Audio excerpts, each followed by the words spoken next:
Vous êtes sur France 24 et vous avez raison. Bienvenue dans votre journal de l'Afrique. À la une ce soir, Kinshasa qui convoque l'ambassadeur ougandais après le rapport des experts de l'ONU qui pointe des liens avec le M23. Accusation que Kampala réfute fermement et dénonce une manœuvre maladroite des Nations Unies susceptible de refroidir les liens diplomatiques entre les deux pays. Kais Saied, candidat sans surprise à un deuxième mandat, le président tunisien a annoncé ce vendredi sa candidature pour la présidentielle du 6 octobre. Au pouvoir depuis 2019, il est accusé de dérive autoritaire par ses détracteurs. Et focus ce soir sur le féminisme en Afrique grâce à la réédition d'un livre devenu un mythe, des écrits féministes en Afrique publiés en 1978. La parole aux négresses de Hawa Thiam, l'anthropologue sénégalaise, donne la parole aux femmes africaines trop souvent réduites au silence. Mariage forcé, polygamie, violence sexuelle, mutilation génitale, état des lieux des luttes féministes sur le continent d'hier et d'aujourd'hui avec une autrice féministe sénégalaise et préfacière de cette nouvelle édition, Ndeye Fatou Kane. On ouvre ce journal par cette tension politique entre la RDC et l'Ouganda, jusqu'ici alliés dans la guerre contre les ADF, rebelles ougandais sur le territoire congolais. Voilà qu'un rapport des experts de l'ONU accuse Kampala d'avoir des liens avec d'autres rebelles, le M23, qui sévissent dans l'est de la République démocratique du Congo. L'ambassadeur ougandais, d'ailleurs, a été convoqué. Explication de notre correspondante à Kinshasa, Aurélie Bazara Kibangula. Ce sont des allégations et les relations bilatérales sont cordiales. C'est ce qu'a déclaré Matata Touara, le chargé d'affaires ougandais, à l'issue de sa rencontre avec la vice-ministre congolaise des Affaires étrangères. Alors le diplomate a été convoqué par les autorités congolaises qui se sont dites préoccupées par les informations des experts de l'ONU. Dans leur dernier rapport, ils ont indiqué que certains responsables de l'armée ougandaise avaient apporté un soutien actif au M23 et que des troupes rebelles et de l'armée rwandaise avaient fait des passages réguliers sur le territoire ougandais. Alors le diplomate indique que Kampala attend que le bureau des Nations Unies lui envoie le rapport pour y répondre et que la publication de ce rapport n'a que pour but, je cite, d'intoxiquer les relations entre les deux pays. Il affirme également que l'Ouganda ne peut pas travailler avec les autorités congolaises et en même temps soutenir des rebelles, faisant référence à l'opération conjointe entre la République démocratique du Congo et l'Ouganda lancée il y a 3 ans contre les rebelles ADF affiliés au groupe État islamique. On passe à la Tunisie où, sans surprise, le président a annoncé sa candidature à un deuxième mandat pour la présidentielle du 6 octobre. Kais Saied, accusé de dérives autoritaires par ses détracteurs, est au pouvoir depuis 2019 et en juillet 2021, il s'était accaparé tous les pouvoirs avec un coup de force où il avait gelé le Parlement avant de le dissoudre. Lilia Blaise et Hamdi Tili. L'annonce de la candidature de Kais Saied était attendue et a surpris peu de monde en Tunisie. Elle s'est déroulée dans un lieu symbolique pour le président tunisien, Borj El Khadra, à l'extrême sud du pays, pour montrer, selon ses mots, que le peuple tunisien est uni du point le plus au nord jusqu'au point le plus au sud, qui se trouve à la frontière conjointe entre la Libye, la Tunisie et l'Algérie. Le président de la République, dans son discours, a également mis en garde contre la manipulation et les tentatives de désinformation lors de cette période électorale. Il a déclaré que l'ère de la personnalisation du pouvoir était révolue, selon ses mots. Alors actuellement, les potentiels candidats à la présidentielle, plus d'une 60aine pour le moment, sont en train de récolter les 10 000 parrainages nécessaires pour chaque candidat afin de présenter leur dossier de candidature d'ici la fin du mois. C'est dans une période politique assez tendue pour la Tunisie que va se dérouler cette présidentielle. Un contexte très différent de celui d'il y a 5 ans, où Kais Saied avait été élu avec plus de 70% des voix. Depuis, il y a eu un coup de force constitutionnel du chef de l'État, il y a 3 ans. Et puis ensuite, la dissolution du Parlement et le vote d'une nouvelle constitution par référendum qui consacre un régime présidentiel. Aujourd'hui, Kais Saied brigue ce nouveau mandat dans un contexte aussi où une grande partie de l'opposition politique et des voix dissidentes sont réprimées. Certains opposants politiques à Kais Saied ont d'ailleurs déclaré qu'ils allaient se présenter candidats également à cette présidentielle depuis leur prison. Ils ont le droit de le faire tant qu'ils n'ont pas été jugés. On passe au focus de ce samedi soir qui nous permet de parler du féminisme en Afrique à l'occasion de la réédition d'un livre devenu un mythe, La parole aux négresses d'Awa Thiam, qui est fondateur des luttes féministes en Afrique et dans la diaspora. Pour en parler, on reçoit l'autrice de la préface de cette réédition, Ndeye Fatou Kane, autrice sénégalaise, féministe, chercheuse en sociologie du genre à l'Université de Paris et qui travaille autour d'une thèse autour de la construction des masculinités sénégalaises dans la presse écrite. Ndeye Fatou Kane, merci infiniment d'être avec nous. Bonsoir. Bienvenue. Et merci beaucoup de me recevoir sur ce plateau. Alors, on parle de La parole aux négresses, édition Saraba, donc que je montre là. Très belle réédition d'ailleurs au passage.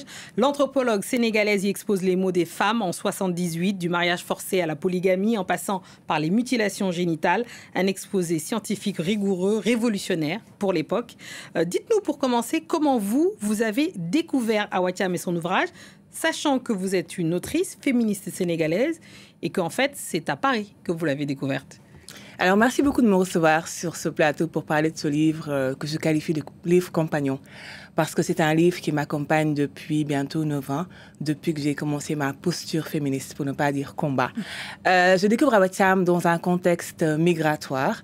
D'abord, lorsque j'écrivais mon essai Vous avez dit féministe, que j'ai publié en 2018, et que j'ai écrit sous le sceau de l'intertextualité, parce que j'ai voulu réinterroger les textes de 4 grandes pionnières féministes, Chimamanda Adichie, Mariam Abba, Simone de Beauvoir et Awa Thiam.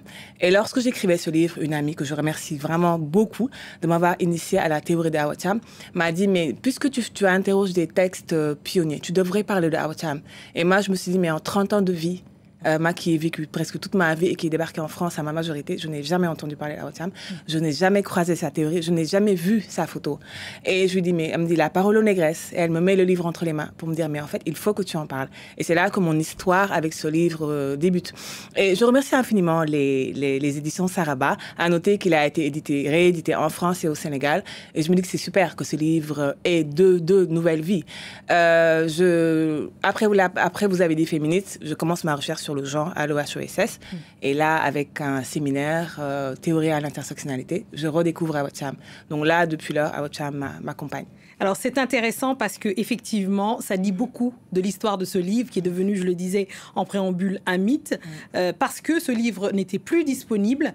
Et ça dit quelque chose, évidemment, de la lutte féministe. Comment on explique la disparition alors, l'autrice est encore vivante, elle est à Dakar, Awa Thiam, mais ça veut dire qu'il y a une question sur, d'ailleurs, comment il a été reçu en 78 déjà.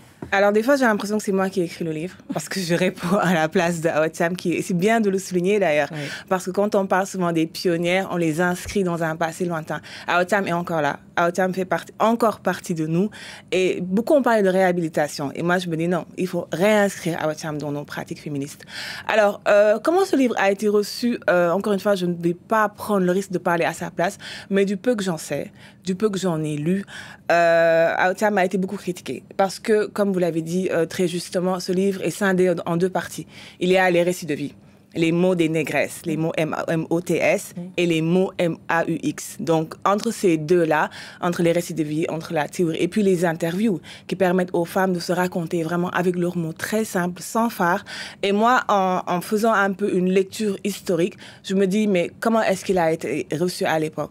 Pourquoi est-ce qu'on n'a jamais parlé d'Awa Thiam, qui, vous l'avez souligné, qui est une anthropologue à l'université Cheikh Anta Diop et à l'Institut fondamental de l'Afrique noire, mais jamais. Et on dirait qu'il y a eu une volonté d'effacement, une volonté de silenciation de sa voix.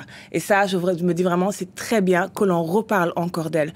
Parce que quand je l'inscris aujourd'hui dans ma pratique féminine, celle de ma génération, je me dis, quand on voit comment est-ce qu'on essaie de nous silencier, de nous faire taire encore, et je me dis, à l'époque, c'était encore plus dur. Encore plus dur. On va parler du caractère aussi, un des caractères avant-gardistes du livre, c'est justement, ça met en pratique, ou en tout cas ça évoque l'intersectionnalité, donc le féminisme intersectionnel, 10 ans avant que l'américaine Kimberlé Crenshaw en parle justement. Est-ce que vous pouvez nous dire un mot rapide de ce que c'est l'intersectionnalité justement, que développe Awa Thiam dans ce livre? Alors, je découvre l'intersectionnalité comme théorie juridique lors de mon passage à l'OHESS avec mon séminaire sur la théorie de l'intersectionnalité. Et puis, ma prof me disait, mais on parle beaucoup de Kimberlé Crenshaw, de Bell Hooks, de Patricia Hill Collins, mais il y a aussi Awacham. Et l'intersectionnalité, c'est une théorie juridique à la base que Kimberly Crenshaw, théoricienne du Black Feminism, a théorisé pour dire que schématiquement, les femmes noires, les femmes afro-américaines sont à l'intersection de plusieurs oppressions en raison de leur genre, de leur sexe et de leur catégorie socio-professionnelle. Et je me dis, mais c'est tout le loisir de l'enquête qu'Awacham a apporté, parce qu'elle parle de femmes qui sont allées à l'université, de femmes au foyer, de femmes qui ont été mutilées. Et qu'est-ce qu'elles ont en partage? Le patriarcat, les dominations masculines. Donc ça, je me dis, si Awacham était une femme, elle en l'anglais, qui pratiquait l'anglais, peut-être qu'elle aurait été plus connue, bien que la parole aux négresses a été traduite en anglais. Mais ça aussi, c'est passé un peu, c'était de façon confidentielle. De façon confidentielle. Comment vous expliquez justement, quand on lit ce qui frappe, c'est son caractère contemporain, j'ai envie de dire malheureusement, 46 ans après, mariage forcé, polygamie, mutilation, etc. On en est à peu près dans les mêmes, sur les mêmes sujets. Comment vous l'expliquez justement? Alors, j'ai un sentiment mi-figue, mi-raisin, parce que chaque fois que je me dis que tout l'activisme que j'ai fait autour de la parole aux négresses, c'est le lieu vraiment de remercier encore une fois Souleymane et toute l'équipe de Saraba qui m'a dit qu'il est tombé sur un texte que j'avais écrit pour Awacham, il y a quelques années, et c'est là qu'il m'a proposé la préface. Un sentiment de joie, mais un sentiment triste, parce que je me dis, ce texte quand même, qui fête sa 46e année, est encore une fois tellement actuel. En Gambie, on a vu la triste actualité qu'il y a eu. Les députés du Parlement ont voulu abroger la loi contre les mutilations génitales. Heureusement que les féministes gambiennes se sont levées pour refuser ça. Au Sénégal, qui est mon pays, aujourd'hui, il y a eu beaucoup de strates. Il y en a encore de strates de silenciation. Et je me dis que dans ma pratique féministe, je me dis, une fois qu'on n'a pas reçu l'étiquette de féministe occidentalisée, il y a quelque chose qui est raté dans la pratique féministe. Ça, c'est l'insulte qu'on a le plus en partage, que ce soit dans le collectif des féministes ou dans le réseau.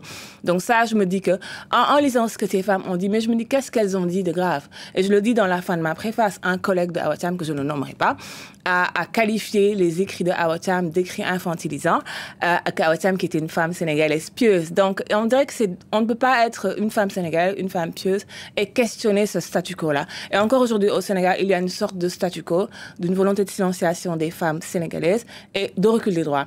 Parce que, comme le dit Fatou Sow, qui est une pionnière du genre et du féminisme, nous décolonisons depuis 30 ans, nous n'avons pas attendu l'Occident / la France pour porter nos droits. Donc ça, il faut aussi qu'on comprenne que l'Occident n'est pas notre centre, l'Occident n'est pas notre interlocuteur, et que le Sénégal, tout chauvinisme mis à part, est un pays qui a été aux avant-gardes des luttes féminines et féministes. Donc ce livre est encore une fois tristement d'actualité. Tristement d'actualité. Vous êtes par ailleurs doctorante actuellement et travaillez à une thèse sur la construction des masculinités sénégalaises dans la presse écrite. Et dans le livre, vous parlez aussi de la place des hommes. Est-ce que c'est pas là une piste de changement? Alors c'est une piste de changement, oui. Je dirais que les alliances entre les hommes et les femmes doivent être faites autour de ces luttes-là.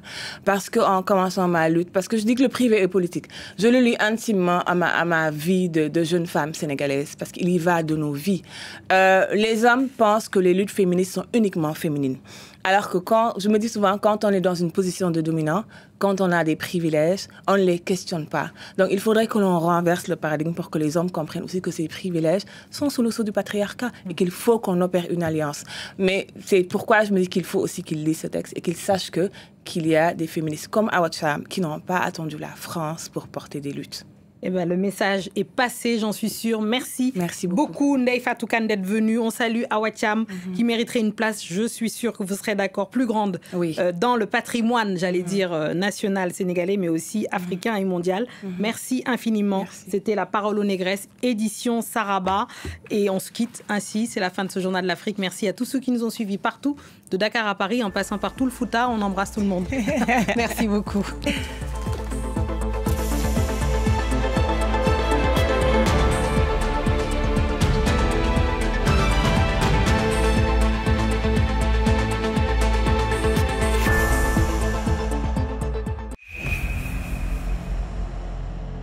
Quand vous mettez avec nous, vous devez avoir tout chest pour l'aller, ou bien tout chest pour mourir, soit nous et les Yo batli, yo fait le rendre sang noir, à la fin il mourir.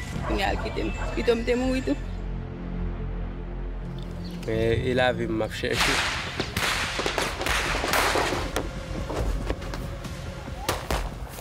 Regarde dans les hauteurs. Faut faire tout comme Les bandits comptent des armes que la police nationale ne détient pas. Ce sont des oligarques qui nous ont donné. Après, c'est pour le système de travail. Les bonnes armées sont devenues puissantes parce qu'ils sont aidés et encouragés par des bras puissants. Il n'y a qu'une option pour les bandits. Ils laissent déposer les armes ou aller en prison. Quelle était force multinationale, quelle était n'importe force étrangère qui vient dans le pays. C'est un génocide de la vie. Nous exigeons, au nom de vivre ensemble, d'être à la table des négociations. Haïti, la loi des gangs dans Reporter Plus. À voir sur France 24.